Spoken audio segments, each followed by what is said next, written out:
Hello to all my dear students, my name is Sumit Rana. बच्चों, आप सभी का हमारे सुमित राणा बीएससी क्लासेस में बहुत बहुत स्वागत है। जैसा कि सभी लोग यहाँ पर थंबनेल में देख ही चुके होंगे कि आज की जो ये वीडियो होने वाली है, ये वीडियो एक स्पेसिफिक वीडियो है, आप लोगों के लिए बहुत बहुत इंपॉर्टेंट है। जो भी बच्चे हमारे एमएससी का एंट्रेंस एग्जाम देना चाहते हैं या किसी भी यूनिवर्सिटी से वो एमएससी करना चाहते हैं, या हमारे क्लास 12th को पास आउट करके जो बच्चे आए हैं वो ग्रेजुएशन करना चाहते हैं, इन सभी लोगों के लिए ये वीडियो बहुत इंपॉर्टेंट है। तो ये सिर्फ वीडियो हमारे एमएससी क्वालिफाइड करने के लिए या एमएससी करने के लिए बच्चों के लिए नहीं, बल्कि ये 12th पास आउट करके बच्चों को क्या करना है उसके लिए भी है।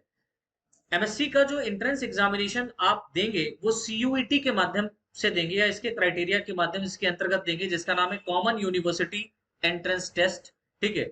और ये एक ऐसा टेस्ट रखा गया है जो एनटीए के माध्यम से कराया जा रहा है, एनटीए के द्वारा कराया जा रहा है। एक इस प्रकार का टेस्ट बेचा कि जिसमें आप अपने स्पेसिफिक सब्जेक्ट से रिलेटेड क्वेश्चन आंसर्स को कर सकते हैं। टेस्ट का जो बेसिक क्वेश्चन आंसर रहेंगे वो एमसीक्यूज बेस पे रहेगा। अभी मैं संपूर्ण जानकारी आपको दूंगा और उसके बाद में हम जो आपके जूलॉजी के लिए स्पेशली बच्चे एमएससी करना चाहते हैं और जो क्वेश्चंस पूछे जा सकते हैं एमसीक्यूज बेस में, जो क्वेश्चन पूछे जा सकते हैं आपसे आपके एंट्रेंस टेस्ट में, उनके बारे में या उस कंप्लीट सिलेबस के बारे में भी हम डिस्कस करेंगे। ठीक है। तो स्टार्ट कर लेते हैं बच्चों आज की क्लास। और आज की क्लास में सबसे पहले हमको ये जानना है कि what is CUT. CUT actual में है क्या। तो सीयूटी के लिए सबसे पहले आपको इसकी फुल फॉर्म पता होनी चाहिए बच्चा। इसकी फुल फॉर्म है कॉमन यूनिवर्सिटी एंट्रेंस टेस्ट। ठीक है। ये एक ऐसा टेस्ट है जो कि हर यूनिवर्सिटी कराती है आज की डेट में। 2022 में इसका एंट्रेंस टेस्ट स्टार्ट हुआ था। 2022 में मैं आपको बता दूं 9.5 लाख 9.6 लाख के आसपास बच्चों ने एंट्रेंस एग्जाम दिया था। और अब 2023 में मैं आपको बताऊं तो करीबन करीबन 19 लाख के ऊपर, 19.5 लाख के ऊपर बच्चे जो है ना एंट्रेंस टेस्ट में बैठे थे, इस टेस्ट को देने के लिए बैठे थे। तो आप देख सकते हैं कि सीयूटी जो इतना बड़ा एग्जामिनेशन आज की डेट में आ रहा है, हर यूनिवर्सिटी करा रही है, और इसके पीछे क्या कारण है, किस लिए करा रही है, तो भैया आप समझे इस बात को कि एक ऐसा कॉमन यूनिवर्सिटी टेस्ट है कि जैसे मान लो कि आपकी कोई फेवरेट यूनिवर्सिटी, बचपन में ये होता था कि मेरा सपना है कि मैं बीएचयू में पढ़ूंगा, है ना, बनारस हिंदू यूनिवर्सिटी में पढ़ूंगा जाकर के, या पढ़ूंगी जाकर के। या कुछ बच्चों का एक सपना होता है कि मैं दिल्ली यूनिवर्सिटी में अपना एडमिशन लूंगा या लूंगी। कुछ बच्चों का सपना ये होता है कि मैं जेएनयू में जाकर के एडमिशन लूंगा, वहां पर मैं पढ़ूंगा, है ना। कुछ बच्चों का ये सपना है कि मैं एएमयू में जाकर के एडमिशन लूंगा। तो वहां पर ये जितनी यूनिवर्सिटी है, पहले भी एडमिशन होते थे, लेकिन अब जो एडमिशन का क्राइटेरिया है ये काफी बेहतर हो चुका है according to new education policy. Sir आप कैसे कह सकते हैं न्यू एजुकेशन पॉलिसी के आधार पर ये क्राइटेरिया बहुत बेहतर है। तो भैया देखिए, पहले क्या होता था कि बच्चे को एक स्पेसिफिक सब्जेक्ट पढ़ने के लिए प्रोत्साहित नहीं होता था। उसको स्पेसिफिक सब्जेक्ट पढ़ने में बड़ा मन लगता था, लेकिन उसके साथ में कुछ एडिशनल सब्जेक्ट भी उसको पढ़ने रहते थे। अब ये खत्म हो गया। खत्म इन द सेंस, आप किसी भी यूनिवर्सिटी में जाकर के अगर एडमिशन लेना चाहते हैं, ग्रेजुएशन में या पोस्ट ग्रेजुएशन में एडमिशन लेना चाहते हैं, तो उसके लिए आप अपने एक सब्जेक्ट को, आप अपना एक डोमेन सब्जेक्ट होगा, उस डोमेन सब्जेक्ट से क्वेश्चन आंसर किया टेस्ट को देकर के क्वालिफाइड हो सकते हैं। लेकिन इन यूनिवर्सिटी का कुछ क्राइटेरिया है। हर यूनिवर्सिटी हर बच्चे को, या एक आप अपने आप मान लो डोमेन टेस्ट देकर के जा रहे हैं केवल ले ले, तो ऐसा नहीं है। कुछ और भी ऐसे टेस्ट हैं जो आपको देने पड़ेंगे, है ना। तो जैसे हम डीयू की बात करें, दिल्ली यूनिवर्सिटी की बात करें, तो दिल्ली यूनिवर्सिटी स्पेशली 5 ऐसे सब्जेक्ट हैं जिनको कराती ही कराती है। जैसे कि उसमें एक लैंग्वेज का जो है ना सब्जेक्ट रहता है, लैंग्वेज सब्जेक्ट। मैं अभी आपको बता रहा हूँ, आगे डिटेल में समझाऊंगा। लैंग्वेज सब्जेक्ट रहता है इंग्लिश। इंग्लिश कॉमन है वहां पर। अब लैंग्वेज जो हम बात करें तो लैंग्वेज बहुत सारी हमारे देश में बोली जाती है ना। तो कोई भी एक लैंग्वेज लोकल लैंग्वेज में आपका होना चाहिए। लेकिन दिल्ली यूनिवर्सिटी का क्या है कि एक स्पेसिफिक वहां पर यह है कि भैया हम आपको अपने यहाँ पर तभी लेंगे जब आपकी लैंग्वेज इंग्लिश होगी, है ना, इंग्लिश लैंग्वेज होगी तभी लेंगे। फिर इसके साथ साथ वहां पर एक एग्जाम आपको और सीयूटी के माध्यम से क्वालिफाइड करना होगा, जिसमें फिजिक्स केमिस्ट्री मैथ कंपलसरी है।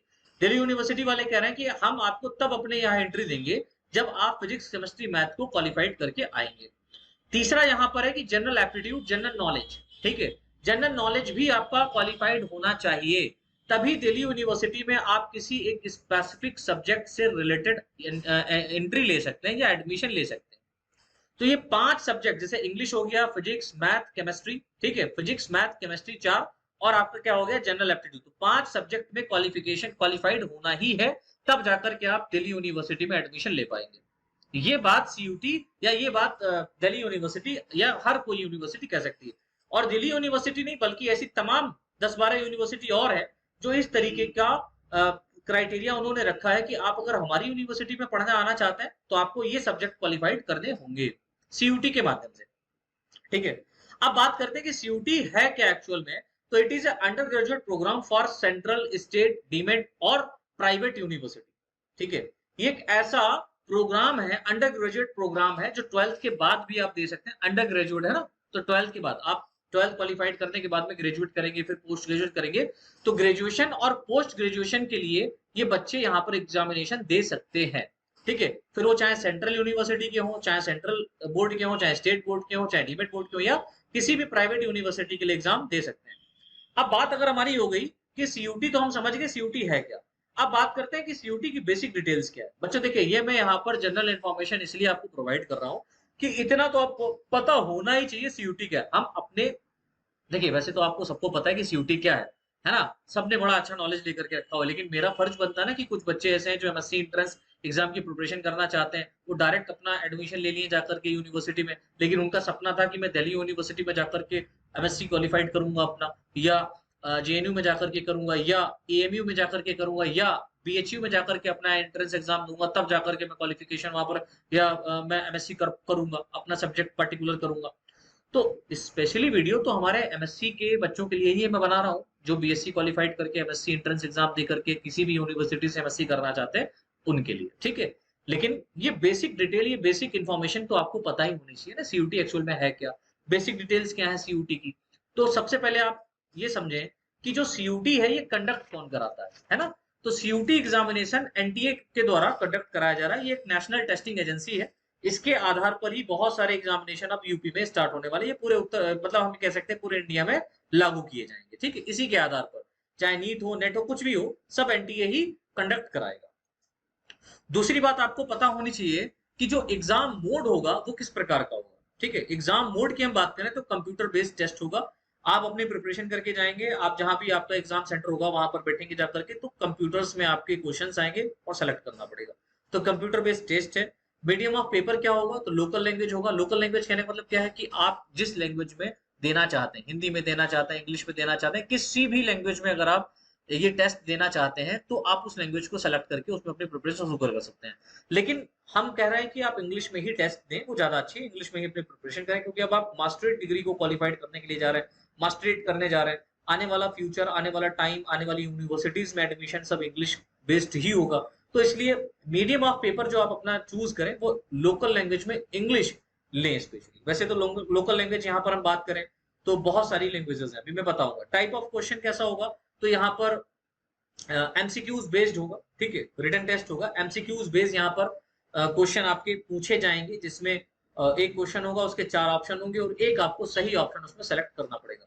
अच्छा, हम लोग मार्किंग स्कीम की बात करें कि मार्किंग कैसी होगी, तो बच्चों मैं आपको बता दूं कि एक क्वेश्चन अगर आपका सही होता है तो उसमें 5 नंबर आपको मिलेंगे, और माइनस मार्किंग रहेगा डेफिनेटली। अगर एक क्वेश्चन आपका गलत हो जाता है तो जो सही वाला नंबर है उसमें 1 नंबर आपका कट जाएगा। तो +1 correct answer, sorry +5 correct answer and -1 wrong answer. ठीक है, माइनस में आपका जो सही वाला है उसमें से गलत हो जाएगा। हम एज लिमिट्स की बात करें तो किसी भी प्रकार की इसमें एज लिमिट नहीं है बेटा, याद रखना, नो एज लिमिट। आप 12th अभी पास आउट हुए हैं तो अपना एग्जामिनेशन दे सकते हैं। आपने 12th 2020, 21, 22 कभी भी पास आउट किया तो भी आप एग्जामिनेशन इसको दे सकते हैं। आप बीएससी कर चुके हैं तो भी आप एग्जामिनेशन दे सकते हैं, और कोई भी लिमिट एज नहीं है, किसी भी एज में आप हैं तो इस एग्जामिनेशन को दे सकते हैं।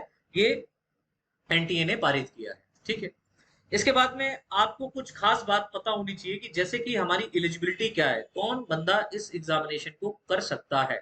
ठीक है, तो सभी बंदा, कोई भी बच्चे जो 12th पास आउट करे हुए हैं और इक्विवेलेंट एग्जाम, कोई भी एग्जाम, जैसे कि 12th पास आउट का कोई भी ऐसा इक्विवेलेंट उसके आधारित, जैसे क्लास 12th आपने पास आउट किया, उससे रिलेटेड आपने कुछ और कर लिया जो कि आप जो है ना ग्रेजुएशन कर सकते हैं उसके आधार पर भी, तो भी आप इस एग्जामिनेशन को दे सकते हैं। तो +2 और इक्विवेलेंट एग्जाम्स, इससे रिलेटेड कोई भी इक्विवेलेंट एग्जाम आपने दिया है तो वो आपके लिए ठीक है। दूसरी बात आपको याद रखना है, currently appearing in the qualifying exam for CBSE, ICSE, और एनी अदर बोर्ड, जैसे कि हम बात करते हैं एनी अदर बोर्ड्स में NIOS की, ठीक है। तो किसी भी बोर्ड का बच्चा है वो इस एग्जाम में बैठ सकता है और एग्जाम को दे सकता है, ठीक। दूसरी बात क्या है कि पैटर्न क्या है एग्जामिनेशन का, भाई एग्जामिनेशन का पैटर्न कैसा होगा, राइट, इसको समझते हैं। तो देखिए सबसे पहले तो यहाँ पर पैटर्न की हम बात करेंगे, इसकी लैंग्वेज क्या होगी, है ना। तो जो टोटल लैंग्वेज यहाँ पर बच्चों को 33 लैंग्वेज है, मैं आपको यहाँ पर समझाने का प्रयास करूंगा। ये टोटल लैंग्वेज कितनी है, 33, जिसमें 13 और 20 लैंग्वेज को इंक्लूड किया गया। 13 लैंग्वेज ऐसी हैं जो हमारे भारत में बोली जाती हैं और अपनी एक स्पेसिफिक लैंग्वेज में आप दे सकते हैं। 20 लैंग्वेज कौन सी है, ये इंडिया के बाहर, ठीक है, यानी कि अदर कंट्रीज के भी स्टूडेंट्स हमारे यहाँ आकर के पढ़ सकते हैं, लेकिन उसका फीस का क्राइटेरिया थोड़ा अलग रहेगा, ठीक है। जनरल SC ST OBC की नहीं, वहां पर एक फिक्स्ड क्राइटेरिया, फिक्स्ड वो एग्जामिनेशन फीस है, वो दे करके आप पढ़ सकते हैं। मतलब 20 लैंग्वेज ऐसी होंगी जो बाहर की होंगी, विदेशी होंगी, और 13 लैंग्वेज हमारी देश की हैं। और इन 13 लैंग्वेजेस में कोई एक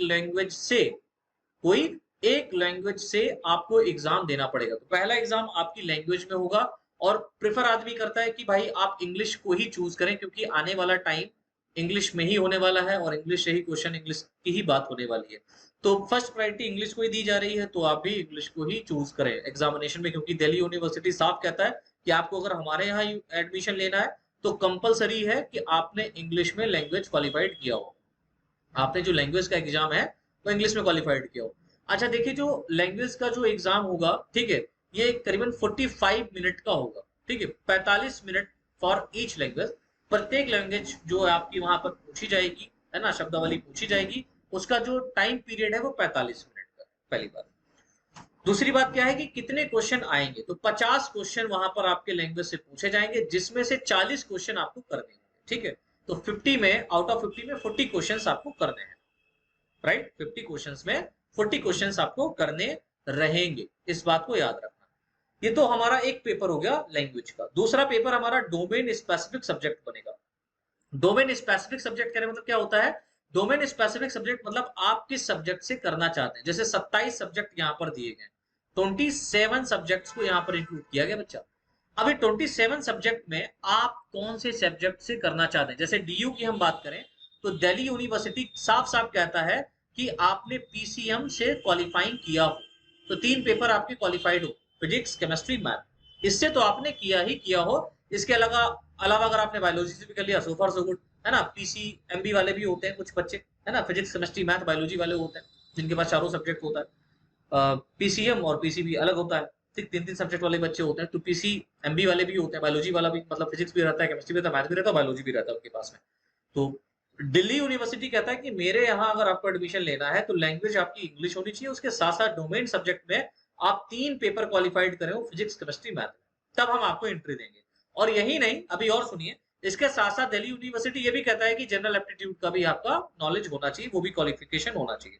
अब डोमेन सब्जेक्ट में 27 सब्जेक्ट है, 27 सब्जेक्ट में आप समझ सकते हैं मैथ, फिजिक्स, केमिस्ट्री, है ना, कंप्यूटर, जियोलॉजी, बॉटनी, जो भी, मतलब बायोलॉजी हम बात करेंगे, बेसिक कंप्यूटर आपका होना चाहिए, मतलब social science, civics, economics, history, किसी से भी, मतलब आर्ट साइड वाला बच्चा भी दे सकता है। इससे समझ में आ रहा है कि आर्ट साइड के बच्चे भी इस एग्जाम को दे सकते हैं, राइट।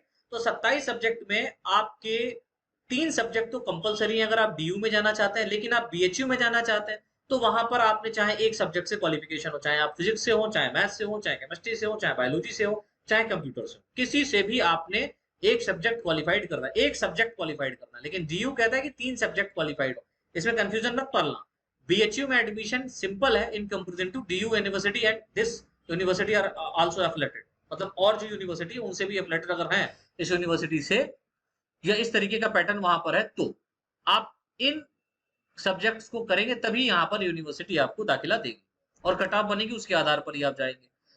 अब देखिए, जो सब्जेक्ट यहाँ पर मैंने 27 बताए, जिसमें 21 सब्जेक्ट बच्चों ऐसे होंगे जिनका पेपर आपका 45 मिनट का होगा। 21 पेपर ऐसे होंगे, या 21 सब्जेक्ट्स ऐसे होंगे जिनको आपको 45 मिनट में देना होगा। अच्छा, यहाँ पर कोई एक सब्जेक्ट से आप दे सकते हैं, यहाँ पर जरूरी नहीं कि मतलब 21 सब्जेक्ट से आपको पढ़ना है, 21 सब्जेक्ट नहीं पढ़ना, कंफ्यूजन नहीं पढ़ना। 21 सब्जेक्ट में अब आपके ऊपर, आपके अंदर ये अथॉरिटी है, आपको ये अथॉरिटी है कि आप अपने आप सेलेक्ट करेंगे कि मेरा फेवरेट सब्जेक्ट कौन सा है। मैं उसमें एग्जाम दूंगा या दूंगी, खत्म बात। ठीक है। और 6 सब्जेक्ट ऐसे बच्चों हैं जिनका जो टाइम पीरियड रखा गया है वो 60 मिनट्स का रखा गया है। इसका मतलब समझते हैं आप, 60 मिनट का, 45 मिनट का, यानी कि कुछ ऐसे भैया, कुछ ऐसे एग्जाम पैटर्न्स हैं, कुछ ऐसे पॉइंट्स हैं या कुछ ऐसे सब्जेक्ट हैं जो 45 मिनट में निपट सकते हैं। लेकिन कुछ ऐसे सब्जेक्ट हैं जिनको टाइम और चाहिए, 1 घंटे का टाइम चाहिए, जैसे कि मैथ हो गया, फिजिक्स हो गया, केमिस्ट्री हो गया। बायोलॉजी को 45 मिनट में ही रखा गया है ना। तो ये कुछ ऐसे न्यूमेरिकल बेस्ड क्वेश्चन आंसर जहां पर आते हैं उनको टाइम पीरियड बढ़ा करके दिया गया है। ठीक। और आपको यहाँ पर बात पता चलनी है कि यहाँ पर जो, अच्छा, ये जो डोमेन स्पेसिफिक सब्जेक्ट है ना, इस डोमेन स्पेसिफिक सब्जेक्ट में भी आपको 50 में 40 क्वेश्चन करने होंगे, 50 क्वेश्चंस में 40 क्वेश्चंस यहाँ पर करने हैं। फिर जनरल टेस्ट आपका आता है, जनरल एप्टीट्यूड जिसमें कहते हैं, जिसमें जनरल नॉलेज आपकी आएगी, जो बेसिक करंट अफेयर है वो आपका टोटल आएगा। ये 60 मिनट का बच्चा होगा और 60 मिनट में आपको यहाँ पर 60 में 50 क्वेश्चन करने होंगे, यानी कि यहाँ पर 60 क्वेश्चन होंगे और 50 क्वेश्चन आपको क्वालिफाइड करने हैं CUET एग्जाम। ठीक है। तो मतलब यहाँ पर आप ये समझे कि DU ये भी कहता है कि आपने एक पैटर्न लैंग्वेज का लिया, दूसरा पैटर्न आपका डोमेन स्पेसिफिक सब्जेक्ट हो गया, और तीसरा यहाँ पर जनरल एप्टीट्यूड का हो जाएगा। यानी कि आपको जनरल टेस्ट भी देना पड़ेगा, जनरल टेस्ट भी आपको आना चाहिए। ठीक है। यानी जब ये तीनों चीजें आप क्वालिफाइड करेंगे, यानी कि 3 से मतलब 1 सब्जेक्ट, 2, 3, 4 और 5 सब्जेक्ट जब आप क्वालिफाइड कर लेंगे, तब आप हमारे यहाँ दाखिला लेने के लिए तैयार हैं। और 5 सब्जेक्ट को आप CU2 की, मतलब अब ये सब्जेक्ट कैसे कि सर हम एक बार में एक सब्जेक्ट देंगे, नहीं, आप एक बार में कई सब्जेक्ट चूज कर सकते हैं। जैसे मान लो कि पहले 3 सब्जेक्ट आएगा, फिर डायरेक्ट 7 सब्जेक्ट है, उसकी फीस क्राइटेरिया है, जितने सब्जेक्ट का एग्जाम आप देंगे उतने सब्जेक्ट का पैसा पड़ेगा। ठीक है। जैसे आपको 5 सब्जेक्ट का देना है तो 1500 रुपए जनरल वालों के पड़ते हैं, SC ST OBC वालों के लिए मतलब जो रिजर्वेशन में आता है उसमें थोड़ा सा कम हो जाएगा। राइट। तो इस तरीके का क्राइटेरिया यहाँ पर बनाया गया है। तो जितने सब्जेक्ट का एग्जामिनेशन आपको देना है उतने सब्जेक्ट का पैसा भी आपको देना पड़ेगा। ठीक है। तो यहां तक बच्चा समझ में आया, एलिजिबिलिटी क्या है, पैटर्न क्या है, ये सब हमने समझ लेना है। अब इसके बाद में सीधे हम बात करते हैं अपने जो MSc एंट्रेंस एग्जाम है उसके अंदर जो एंट्रेंस टेस्ट जो पूछा जाएगा, जो क्वेश्चन आंसर पूछे जाएंगे उस पे, यानी कि हम बात करेंगे अपने सिलेबस के बारे में। ठीक है।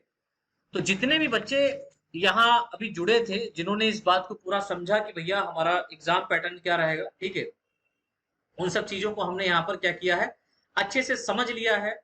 अब हम बात करते हैं कि जूलॉजी का जो MSc एंट्रेंस एग्जामिनेशन है वो किस तरीके से होगा, किस तरीके से यहाँ पर पूछा जाएगा, उसके बारे में हम समझते हैं। राइट।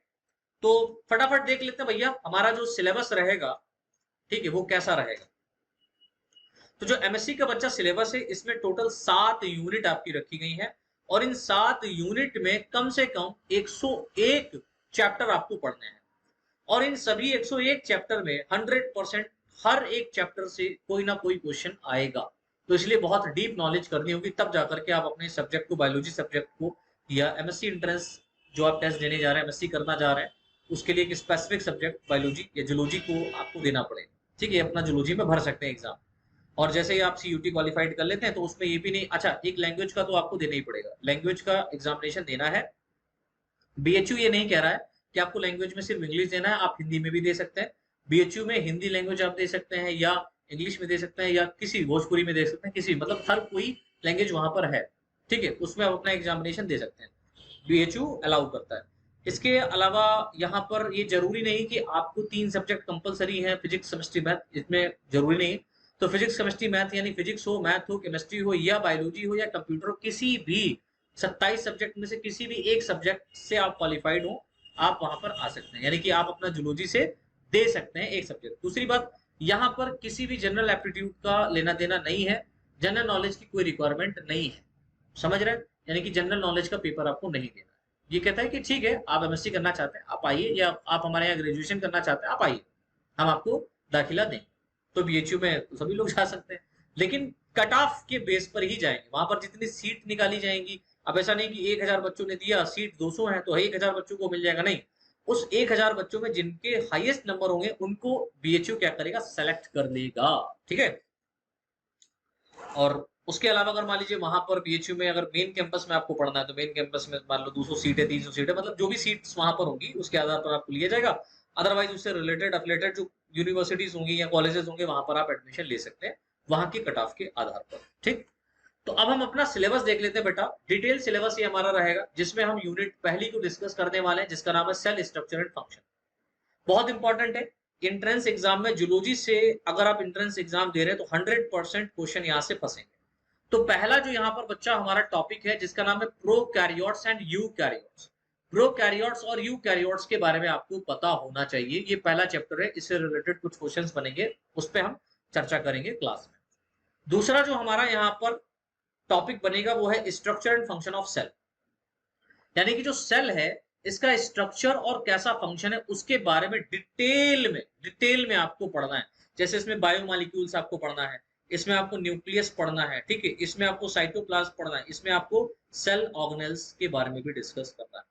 फिर हम बात करते हैं थर्ड जो हमारा चैप्टर रहेगा सेल रिप्रोडक्शन, यानी कि कोशिका रिप्रोड्यूस कैसे करती है, जिसमें डायरेक्ट डिवीजन कैसे होगा, इनडायरेक्ट डिवीजन कैसे होगा, है ना, किस तरीके से सेल डिवाइड कर सकती है, रिप्रोड्यूस कर सकती है। बहुत सारे यहाँ पर मेथड है सेल रिप्रोड्यूस करने के, उनके बारे में हम डिस्कस करेंगे।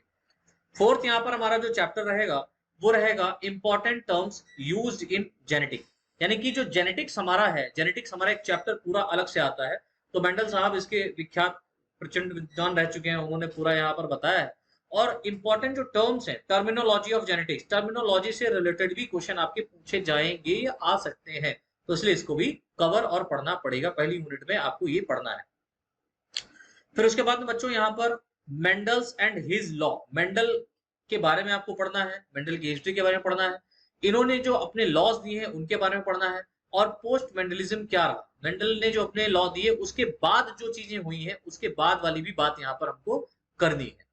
नेक्स्ट जो हमारा चैप्टर रहेगा वो रहेगा क्रोमोसोम एंड जीन्स, क्रोमोसोम्स और जीन। क्रोमोसोम से रिलेटेड बहुत सारे क्वेश्चन बनेंगे, है ना, क्या क्या क्रोमोसोम से रिलेटेड क्वेश्चन आ सकते हैं वो सब हमको देखना है। वायरल क्रोमोसोम क्या है, बैक्टीरियल क्रोमोसोम क्या है, यूकैरियोटिक क्रोमोसोम क्या है, physical structure of eukaryotic chromosomes कैसे होते हैं, टाइप ऑफ क्रोमोसोम की बात करेंगे, है ना, chemical composition of eukaryotic chromosomes की बात करेंगे, यूक्रोमेटिन क्या होता है, हेट्रोक्रोमेटिन क्या होता है, जियांट क्रोमोसोम्स क्या होते हैं, फंक्शन ऑफ क्रोमोसोम क्या है। तो इस तरीके से अब देखिए, ये तो मैं एक चैप्टर की बात कर रहा हूं और इन चैप्टर में बहुत सारे टॉपिक हैं जिनको आपको पढ़ना पड़ेगा, समझ रहे? तो बहुत ज्यादा ह्यूज डिटेल में जब आप पढ़ेंगे तब आप एक बहुत अच्छा रैंक कर पाएंगे और फिर आप एक अपने सपने को पूरा कर सकते हैं कि मेरे को एमएससी का अगर करना है तो बीएचयू से करना है, दिल्ली से करना है, कहीं से भी अगर आप करना चाहते हैं, जेएनयू से करना चाहते हैं, एमयू से करना, कहीं से भी अगर आप करना चाहते हैं तो आप इजीली कर पाए। लेकिन उसके लिए बच्चों आपको पढ़ना पड़ेगा। तो ये भी एक बहुत अच्छी बात है कि इंट्रेंस एग्जाम टेस्ट मतलब सब कोई दे सकता है सीयूटी को, कॉमन यूनिवर्सिटी इंट्रेंस टेस्ट एक ऐसा रख दिया गया जो बहुत बेस्ट है। अब कितने कितने 101 चैप्टर उनको सबको डिस्कस करेंगे, ठीक है। अब देखिए सेवंथ यहाँ पर जो हमारा चैप्टर है वो है सेक्स डिटर्मिनेशन, ठीक है, यानी कि एनिमल्स में जो सेक्स डिटर्मिनेशन होता है वो क्या सेक्स डिटरमाइन कर रहा है। सेक्स डिटरमाइन कहने का मतलब क्या होता है कि ऐसा मतलब अरेंजमेंट या ऐसी बात जिसमें हम ये बता पाए कि ये होने वाला प्रोजेनी मेल है या फीमेल है, ठीक है। तो सेक्स डिटर्मिनेशन में आपको इस बात को समझना है, ठीक। फिर उसके बाद में लिंकेज क्या होता है ना, लिंकेज क्या है।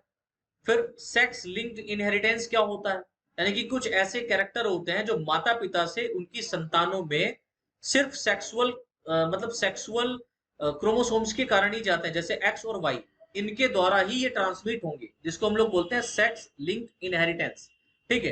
क्रॉसिंग ओवर क्या होता है भैया, क्रॉसिंग ओवर क्या है, इसके ऊपर एक अलग से पूरा चैप्टर पढ़ना रहता है। रिकॉम्बिनेंट्स भी इसको कहते हैं, मॉर्गन का यहाँ पर थ्योरी पढ़ना रहेगा, जिसमें हम लोग factors affecting of crossing over कराने के लिए क्या क्या फैक्टर्स क्रिएट होते हैं, वहां पर क्या क्या फैक्टर होते हैं, इंपॉर्टेंस ऑफ क्रॉसिंग ओवर क्या है, क्रॉसिंग ओवर का इंपॉर्टेंस क्या है, इस पे क्वेश्चन बनेंगे। यहां तक समझ में आया बेटा। 11th टॉपिक देखिए बच्चों आप लोगों की यहाँ पर है साइटोप्लाज्मिक इनहेरिटेंस, यानी कि यहाँ पर जेनेटिक्स के बारे में तो पढ़ ही रहे हैं, जिसमें हमको साइटोप्लाज्मिक इनहेरिटेंस भी पढ़ना है कि क्या साइटोप्लाज्मिक इनहेरिटेंस का मतलब समझ रहे हो। सेल के अंदर आपको पता है क्लोरोप्लास्ट है, न्यूक्लियस को छोड़ करके क्लोरोप्लास्ट है ना, माइटोकॉन्ड्रिया है, इसके अंदर खुद का डीएनए पाया जाता है, डीएनए में जीन होता है और जीन में कैरेक्टर होते हैं। तो कुछ ऐसे स्पेसिफिक कैरेक्टर होते हैं जो साइटोप्लाज्म से ट्रांसमिट होते हैं पेरेंट से उसके ऑफस्प्रिंग में। तो कौन कौन से कैरेक्टर हैं, कैसे कैरेक्टर हैं, उन सब के बारे में डिस्कस करना है। म्यूटेशन क्या होता है भैया, है ना? म्यूटेशन सडन चेंज, अचानक से चेंज होने वाला जेनेटिक कोड में या जेनेटिक जीन्स में या क्रोमोसोम्स में पाए जाए, डीएनए पे पाए जाने वाले जीन्स में अचानक से अगर चेंज आ जाए तो उसको म्यूटेशन कहते हैं। और जीन में अचानक से चेंजेस अगर आया, म्यूटेशन हुआ, तो वो जो कैरेक्टर डेवलप होगा वो कैरेक्टर हमेशा ट्रांसमिट होता रहता है, जिसके कारण एक नई स्पीसीज का फॉर्मेशन हो सकता है, प्रोडक्शन हो सकता है। फिर बहुत डिटेल में हमको पढ़ना है स्ट्रक्चर ऑफ डीएनए। डीएनए का कंप्लीट स्ट्रक्चर भी अपन लोगों को यहाँ पर पढ़ना रहेगा। फिर हमारा यहाँ पर रहेगा डीएनए रेप्लिकेशन। भाई डीएनए रेप्लिकेट कैसे कर रहा है उसके बारे में समझना है। जेनेटिक कोड क्या है ना? जेनेटिक कोड क्या है, मैंने इस पे वीडियो स्पेशली बनाया हुआ भी है, नहीं पढ़ा है आपने तो जाकर के पढ़ लो, वहां से पूरा क्लियर कर लेना। ठीक है, फिर हम क्वेश्चन आंसर पे बात करेंगे जेनेटिक कोड के related. Central dogma of biology क्या रहता है, सेंट्रल डोगमा क्या होता है ना, ये भी मैंने बताया हुआ है, आप समझिएगा। फिर उसके बाद में प्रोटीन सिंथेसिस, पूरा प्रोसेस आपको प्रोटीन सिंथेसिस का भी पढ़ना है। फिर 18th जो आपका यहाँ पर इस यूनिट का लास्ट जो चैप्टर रहेगा उसका नाम है genetic engineering recombinant DNA technology या जीन स्प्लाइसिंग। ठीक है, genetic engineering recombinant DNA technology या हम बोलेंगे जीन स्प्लाइसिंग। इसमें स्टेनले कोहेन और हर्बर्ट बॉयर और बर्ग, ठीक है, बर्ग साहब ने कुछ अपने एक्सपेरिमेंट किए, उनके बारे में डिटेल में समझना है। इतना समझ में आया? तो ये तो पहली यूनिट थी बच्चा, और पहली यूनिट में हमें टोटल कितने पढ़ने हैं? पहली यूनिट में हमें टोटल 18 चैप्टर के बारे में डिस्कस करना है, वो भी डिटेल में। और ये जो 18 चैप्टर है इनसे 100% क्वेश्चन बनते हैं। ठीक है, इतना समझ में आया?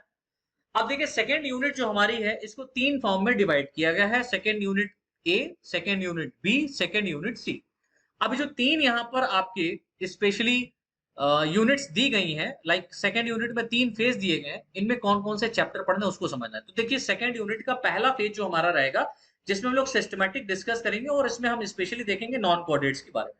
ठीक है, यूनिट सेकंड में हम टोटल यूनिट सेकंड ए में हम टोटल नॉन कोऑर्डिनेट्स के बारे में पढ़ेंगे। मतलब ये क्राइटेरिया बना दिया गया पढ़ने के लिए, स्पेसिफिक आपको अच्छे से समझ में आ जाए उसके लिए। तो इसमें देखिए जो पहला चैप्टर या 19 चैप्टर हमारा रहेगा वो रहेगा डाइवर्सिटी ऑफ सेल।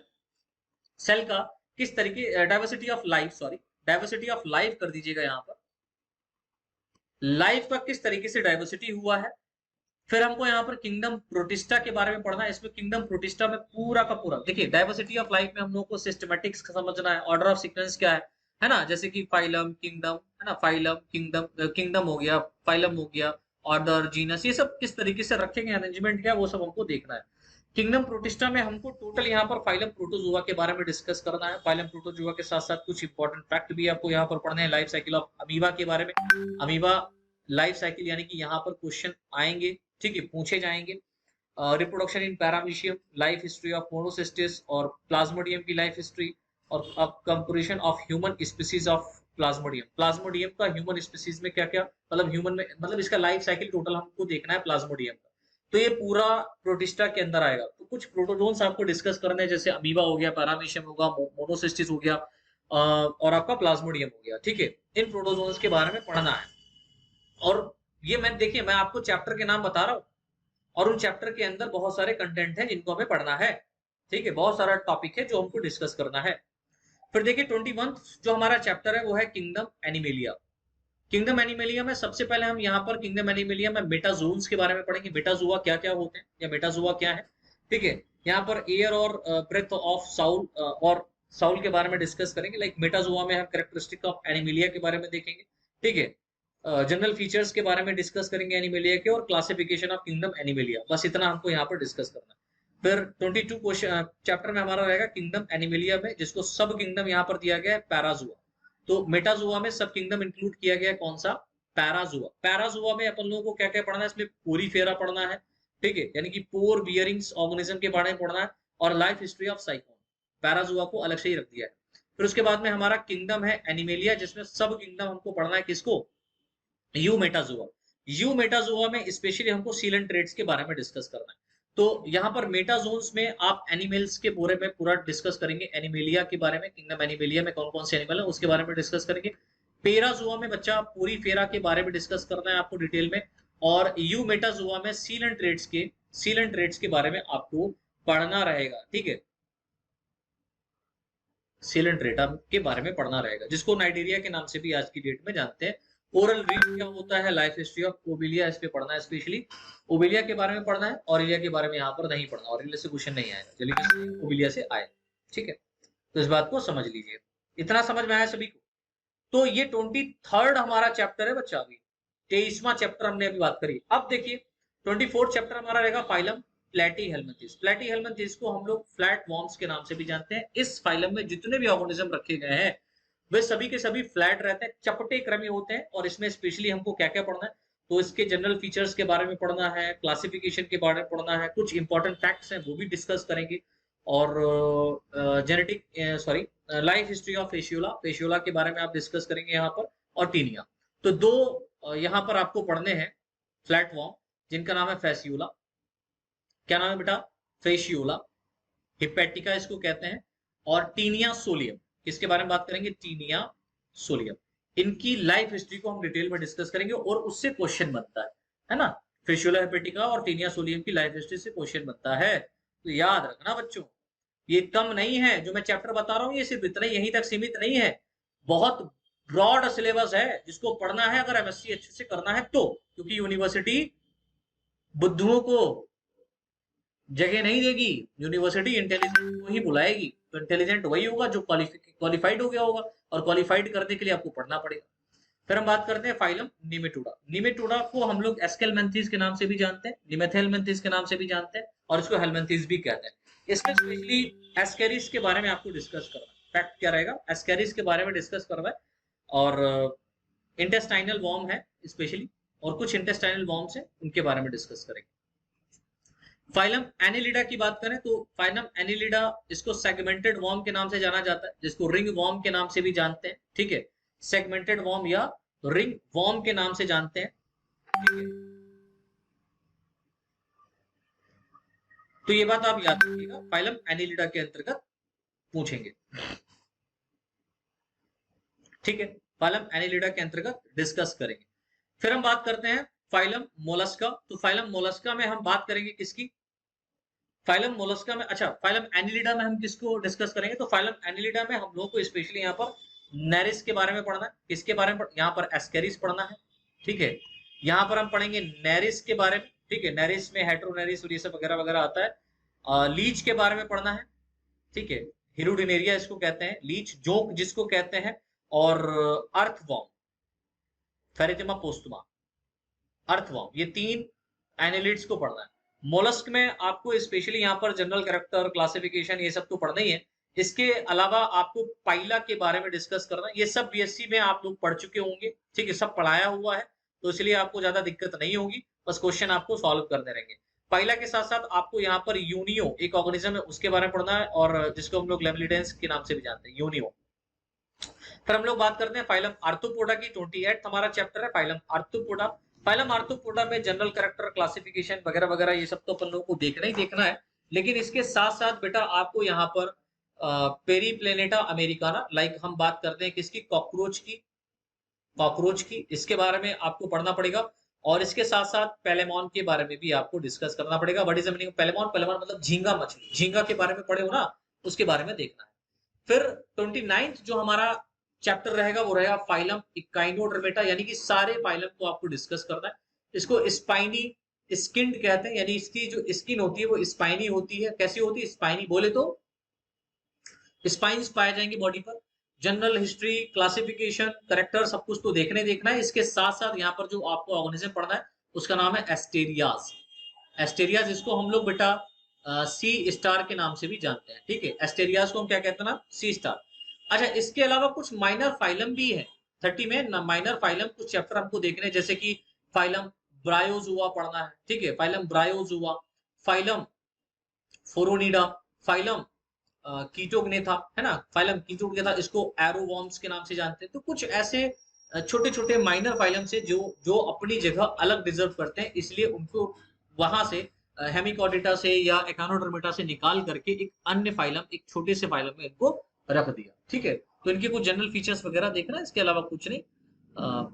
ब्रायोजुआ को मॉस एनिमल्स के नाम से जाना जाता है। इसमें एक्टो प्रोक्टा आता है आपका। ठीक है, एक्टोप्रोक्टा आता है, इसको फाइलम एक्टोप्रोक्टा के नाम से जानते हैं। आउटसाइड एनस के नाम से जाना जाता है इसको। ठीक है, फाइलम हम बात करते हैं किसकी? फोरोनिडा की। तो फोरोनिडा में कुछ स्पेसिफिक आपको कैरेक्टर्स के बारे में पढ़ने हैं और इसके क्लासिफिकेशन के बारे में पढ़ना है, कुछ एग्जांपल्स आपको याद करने होंगे, लाइक कौन-कौन से ऑर्गेनिज्म यहाँ पर इंक्लूड किए गए, बस इसके अलावा कुछ नहीं। फिर 31st हमारा जो यहाँ पर रहेगा चैप्टर वो रहेगा फाइलम हेमिकोर्डेटा। अब देखिए फाइलम हेमिकोर्डेटा जो था ना बेटा, ये सब फाइलम कॉर्डेटा में पहले रखा गया था। बाद में क्या हुआ, इसको निकाल करके फाइलम हेमिकोर्डेटा में इंक्लूड कर दिया गया। क्यों? क्योंकि ये डिजर्व करता है, क्योंकि यहाँ पर जो ऑर्गेनिज्म पाया जा रहा है वो ऑर्गेनिज्म कॉर्डेट से रिलेटेड है ही नहीं, वो अलग है, तो इसलिए उसको फाइलम हेमिकोर्डेटा में इंक्लूड कर दिया। अच्छा, जो फाइलम हेमिकोर्डेटा के अंतर्गत ऑर्गेनिज्म आएगा, है ना, वो कौन सा होगा भैया? है ना, हेमिकोर्डेटा को हाफ नोटोकॉर्ड के नाम से भी जाना जाता है। भैया इसको किस नाम से जानते हैं? Half notochord. नोटोकॉर्ड हाफ, लेकिन नोटोकॉर्ड लाइक स्ट्रक्चर है, नोटोकॉर्ड नहीं होता, इस बात को आप याद रखिएगा, ठीक है।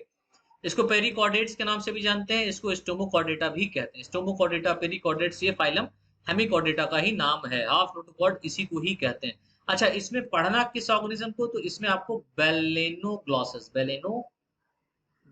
के बारे में डिस्कस करना है। इसको एकॉर्न वॉर्म या टंग वॉर्म के नाम से भी जानते हैं, हेमिकॉर्डेट्स। अब हम बात करते हैं 32, जो हमारा चैप्टर रहेगा वो रहेगा a brief account of different phylum of non chordates. कुछ अकाउंट्स के बारे में, ब्रीफ अकाउंट्स के बारे में हम लोग को डिस्कस करना है, जिसमें चैप्टर वाइज जो क्वेश्चन आपके हैं वो हम यहाँ पर लेकर के आएंगे। ये जितने भी फाइल है उसी question answer, multiple question answer हम यहाँ पर करवाएंगे, और आंसर विद आंसर हम आपको बताएंगे, ये पहले पढ़ने के बाद, या हो सकता है कि हम यहाँ पर शुरुआत ही कर दें।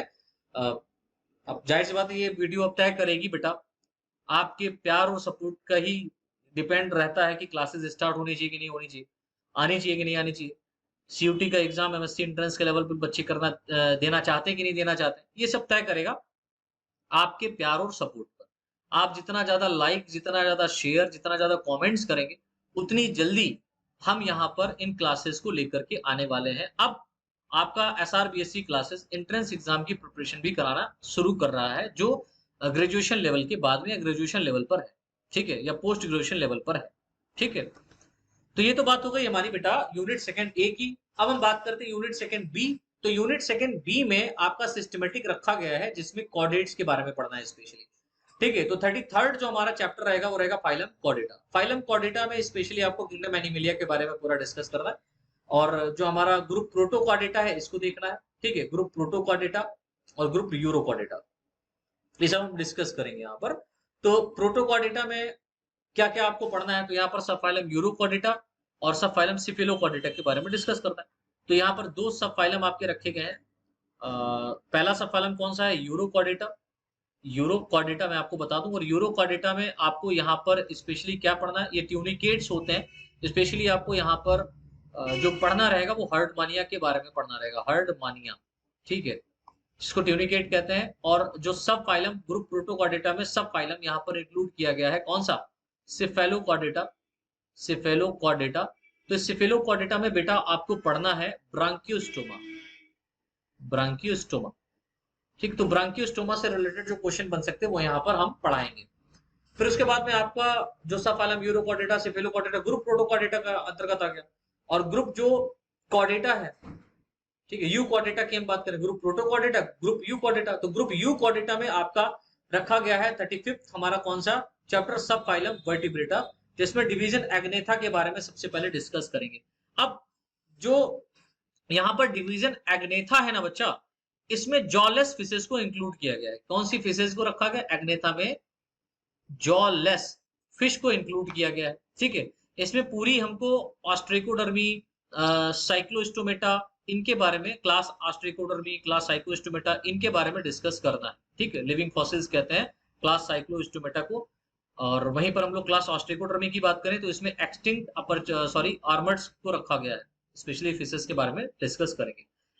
फिर वहीं पर हम सब फाइलम वर्टिब्रेट्स में अगर हम डिवीजन ग्नैथोस्टोमेटा की बात करें, तो डिवीजन ग्नैथोस्टोमेटा में स्पेशली आपको सुपर क्लास एक पढ़नी है, ठीक है, एक सुपर क्लास पढ़नी है जिसका नाम है पिसीज।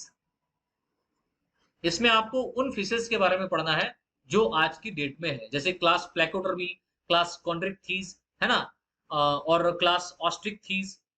इन फिशेस के बारे में डिस्कस करना है। कार्टिलेजिनस फिशेस कौन सी होती हैं, बोनी फिशेस कौन सी होती हैं, ये भी हमको देखना है इस चैप्टर के अंतर्गत। एक नेक्स्ट चैप्टर हमारा यहाँ पर है सुपर क्लास टेट्रापोडा। अब जो सुपर क्लास टेट्रापोडा है ना, इस सुपर क्लास टेट्रापोडा में स्पेशली आपको एम्फीबियंस के बारे में पढ़ना रहता है, एम्फीबियंस। ठीक है, अब एम्फीबियंस में पढ़ना है। और अच्छा, सुपर क्लास जो टेट्रापोडा इसमें कुछ क्लासेस रखी है, तो एक क्लास आपकी एम्फीबियंस यहाँ पर पढ़ना है, एम्फीबियंस के बारे में आपको स्पेशली पढ़ना है। क्लास रेप्टिलिया है ना, तो रेप्टिलिया के सदस्यों को इसमें पढ़ना है, जैसे कि इसमें रेंगने वाले जंतु आएंगे, हम बात करते हैं स्नैक्स की स्पेशली, और भी सैलामेंडर वगैरह है वो सब इसी में आता है। एम्फीबियंस की बात करेंगे तो एम्फीबियंस में ऐसे एनिमल्स होंगे जो पानी में और स्थल पर, भूमि पर दोनों जगह पाए जाते होंगे, है ना। फिर इसमें एक क्लास आएगी एवीज, एवीज में आपको उन ऑर्गेनिज्म को पढ़ना है जो बर्ड्स, जैसे कि पक्षी की हम बात करें, उनको पढ़ना है। और फिर एक मोस्ट इंपॉर्टेंट क्लास है मेमेलिया। ठीक है, क्लास मेमेलिया के बारे में भी डिस्कस करना है, ऐसे ऑर्गेनिज्म जिनमें मेमोरी ग्लैंड्स पाई जाती है उनके बारे में डिस्कस करेंगे। फिर उसके बाद में लास्ट में हमारा brief account of chordate, chordates का जो एक ब्रीफ अकाउंट्स है उनके बारे में पढ़ना है ना।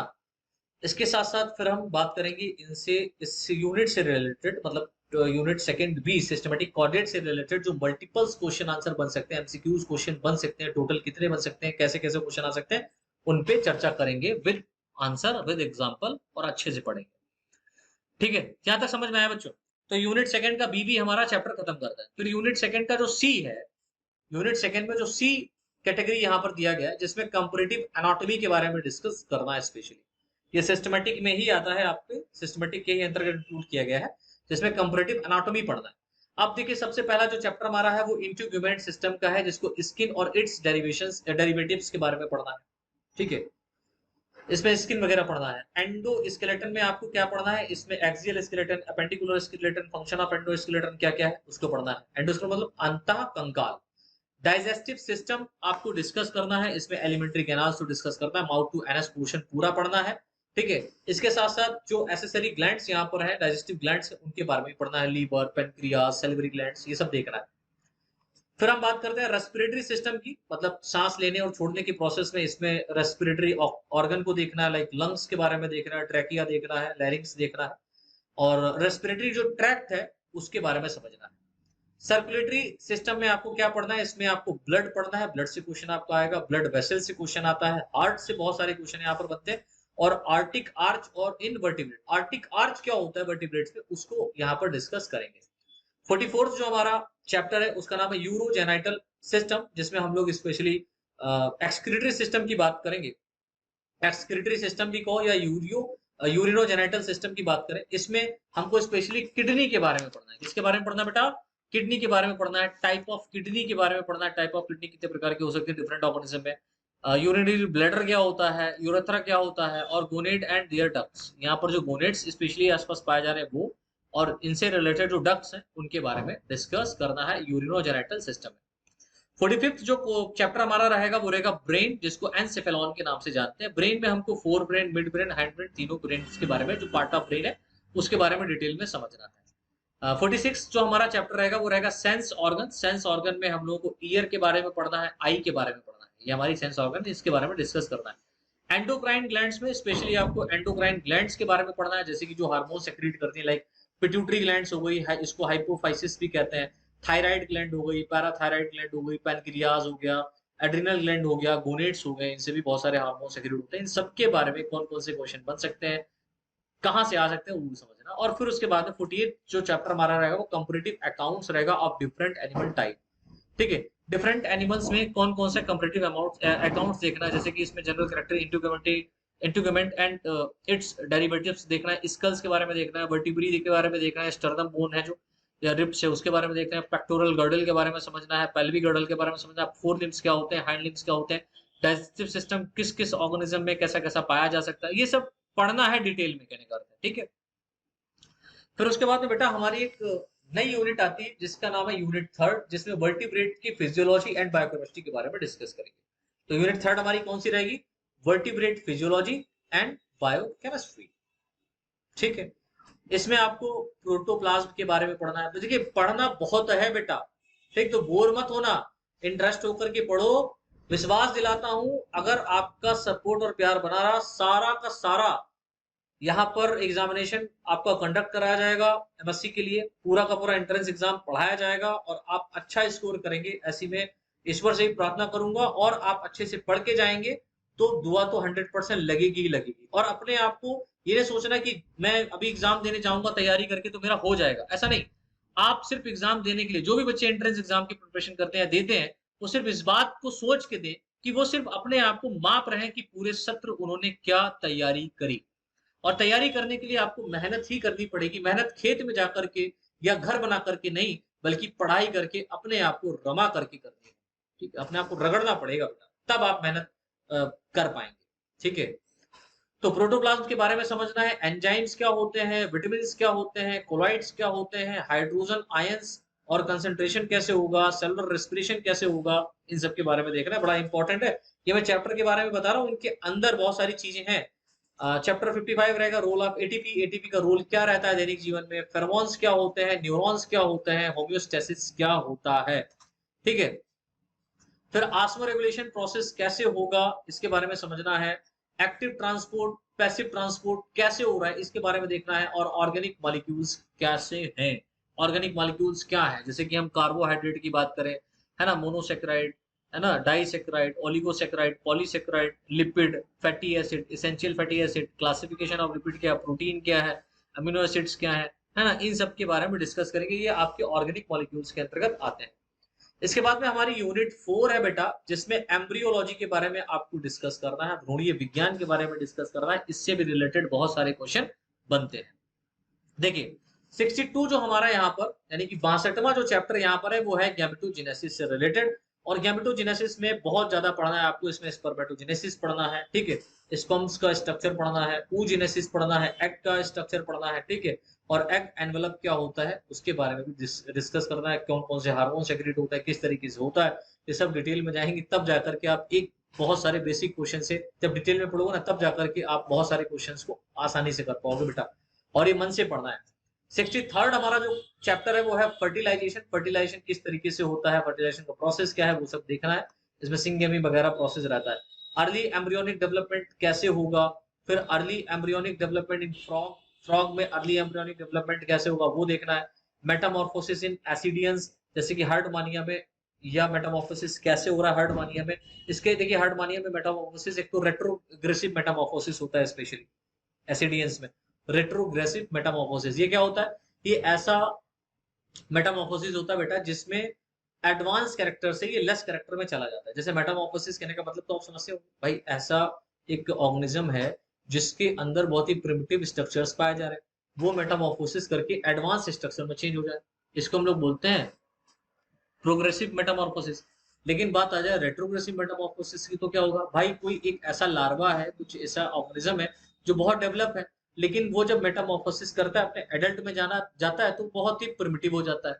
तो ऐसे मेटामॉर्फोसिस को हम कहते हैं रेट्रोग्रेसिव मेटामॉर्फोसिस, और ये एसिडियंस लाइक हर्डमानिया में देखा गया है, तो उसी को यहाँ पर पढ़ना है डिटेल में। कैसे क्वेश्चन आ सकते हैं वो यहाँ पर हम बताएंगे। अर्ली एम्ब्रियोनिक डेवलपमेंट इन चिक, यानी कि जो फ्रॉग हो गया, हर्डमानिया का हो गया, फिर अर्ली एम्ब्रियोनिक डेवलपमेंट चिक की बात करें, यानी कि जो चूजा है, मुर्गी का बच्चा है, उसमें किस तरीके से डेवलपमेंट होता है। एक्स्ट्रा एम्ब्रियोनिक मेम्ब्रेन इन चिक, जो चिक के अंदर एक्स्ट्रा एम्ब्रियोनिक मेम्ब्रेन है वो कौन कौन सी है उनको देखना है।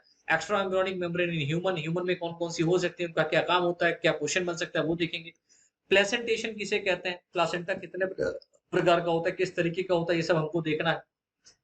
और 71 जो हमारा चैप्टर रहेगा वो रहेगा रिकैपिचुलेशन थ्योरी। रिकैपिचुलेशन थ्योरी या बायोजेनेटिक लॉ के बारे में हम डिस्कस करेंगे। ठीक है, इतना समझ में आया यहां तक। अब देखिए इसके बाद में हमारी जो यूनिट 5 रहेगी, इसमें हमारे कितने चैप्टर रहेंगे, इसमें करीब 8 चैप्टर हमारे हैं, जिसमें इवोल्यूशन के बारे में पढ़ना है। अब इवोल्यूशन यूनिट है, इसमें पहला चैप्टर आपका रहेगा लाइक 72 जो हमारा चैप्टर कौन सा, ओरिजिन ऑफ लाइफ। 73rd है एविडेंसेस ऑफ इवोल्यूशन, इवोल्यूशन किस तरीके से हुआ है ना, इवोल्यूशन के क्या प्रमाण हैं, उन प्रमाणों के बारे में हमको पढ़ना है, क्या क्या रिलेशंस यहाँ पर है उनको देखना है। बेसिक प्रिंसिपल ऑफ इवोल्यूशन है ना, एक बेसिक प्रिंसिपल क्या है इवोल्यूशन का उसको देखना है।